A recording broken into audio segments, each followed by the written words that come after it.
Disclaimer: This channel does not promote any violent, harmful, or illegal activities. All content provided by this channel is meant for an educational purpose only.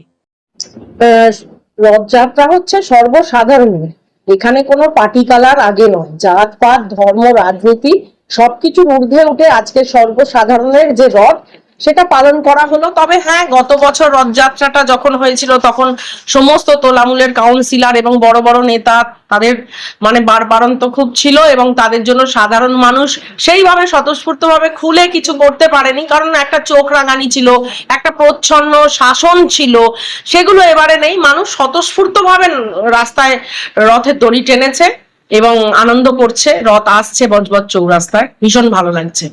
সাধারণ মানুষের জন্য কি বার্তা দেবে? সাধারণ মানুষকে বলবো সবকিছুর ঊর্ধ্বে হচ্ছে সম্প্রীতি বজায় রেখে আমাদের যে সনাতনী যে ধর্ম, সেই সনাতনী যে কালচার, জয় জগন্নাথের আশীর্বাদ সবাই প্রাপ্ত হোক এবং রথের দড়ি টানার সাথে সাথে মনের সমস্ত ক্লেশ দুঃখ অহংকার সবকিছু মিশে যাক মাটিতে। আর প্রভুকে আমরা একদম উদার চিত্তে স্মরণ করি। সবার প্রভু ভালো করুক, মঙ্গল করুক। আমার বজবজবাসী তথা সমস্ত দর্শকবৃন্দ যে যেখান থেকে দেখছো, প্রত্যেকের উপর জগন্নাথ বলরাম সুভদ্রা মায়ের আশীর্বাদ বর্ষিত হোক। আপনার নাম? সবিতা চৌধুরী, রাজ্য মহিলা মোর্চার সম্পাদিকা।